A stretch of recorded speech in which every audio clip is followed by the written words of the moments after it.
Chapter 7 I've entitled Spiritual Discernment because that seems to be the primary theme to me. The subject really is Daniel.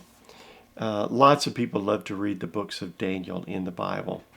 And guess what? There was more written about Daniel than you know about because there were some additions that show up in the Apocrypha that tell about some of the things that you read about in the book of Daniel, but that aren't really disclosed there in the Bible.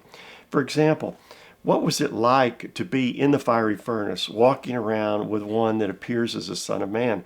Well, the Song of the Three Hebrew Children that is included in this chapter give a poetic kind of rendering about what that was like to walk around in the furnace.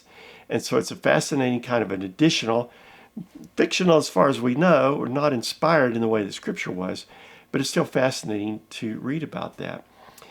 Daniel is one of the later books written in the Old Testament. And if you read Daniel chapter 11, you'll read a kind of prophetic overview of some of the history that happens in the intertestamental period, the 400 silent years.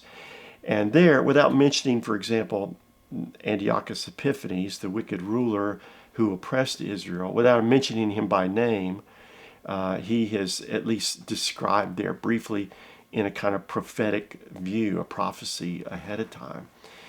And so here in this chapter, you get to read some of the stories, the extra stories about Daniel that show up in the Apocrypha. There are really three stories, or three little vignettes. Two of them relate to Daniel and idolatry.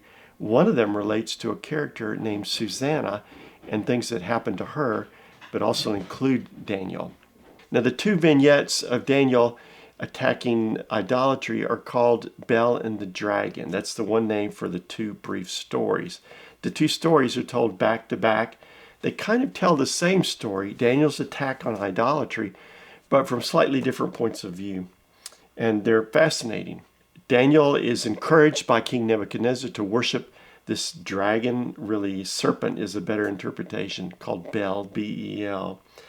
And Daniel goes through a particular procedure to prove to the king that Bel the dragon is not real. And then in the second vignette, he does it all over again in a different way. They're fun stories. They're imaginative. But what they are is, a late Judaistic attack on idolatry and showing how bankrupt the whole worship of idols is and affirming the true God. The other story is called Susanna. And in that story, a Jewish woman who's the very model of purity and obedience to the law, just in a way like Judith is, that you've read previously, is accused this time by Jewish elders, not by Gentiles, not by outsiders, but by Jewish elders. Because of their secret lust for her, they get her in trouble. She's unwilling to be disobedient with them, to give in to their lust, and so they begin to bring false charges against her. Judith is brought up on these charges before the Jewish people, condemned to death, and then Daniel shows up and he adds questions that discern that Susanna is innocent and that the elders are guilty. Again, it's a fascinating story of Daniel's great gift of discernment.